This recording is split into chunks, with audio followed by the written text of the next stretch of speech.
जगर हुआ हाउ सामने वाला दुकानिया देखा था रे? हाँ देखा था नीजा।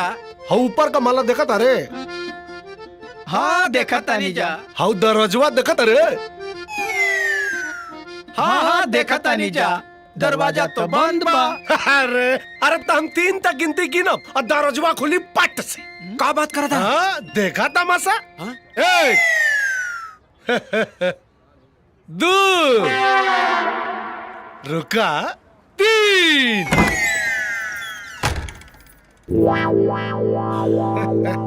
अरे वाह बनवारी, दरवाजा तो सही में खुल गया यार। तब अब देखिए हसन, चंदा आई, बाल झटकारी और सीधा हमारा तरफ देखी। हाँ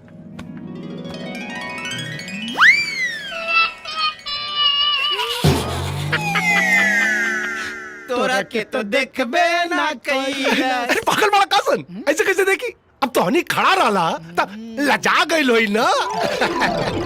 अरे वाह रे बनवारी, हाँ तोरा चंदा के कौनो चक्कर तो नहीं खे? अब इनमें कौनो पूछे वाला बात बा का है? अरे वाह गुरु, हैं पूरा गांव जवार के लइकन जेकरा पीछे बाड़ा सहन है उ तोरा पीछे लागल बिया का। अरे तो बनवारी चीज ऐसा बाड़े रे। और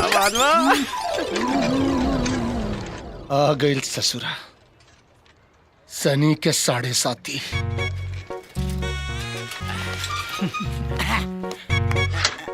का हो? ए बनवारी, आ चंदवा कॉलेज चल गई का? हमरा से का पूछे तारे रे? हम ओकर चौकीदार बानी का? अरे तो तोरा दुकान के एगो कर मकान बा, अते ओकरा के रोज आवत जात देखेली। ए सब पूछ दे तो भड़कत का बड़े रे?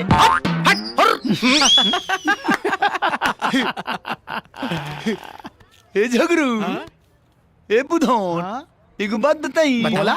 चंदवा कॉलेज नहीं के गई। तोरा कैसे मालूम बा? हाउ देख, ओकर सहेली हो जाओ तारी सा तो अकेले कॉलेज थोड़ी जाई।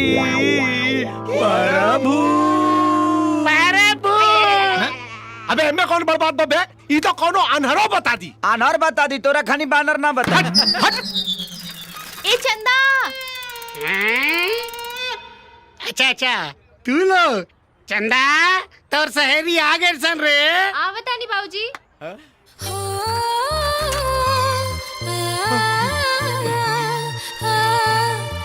हेलो चंदा, काल बा।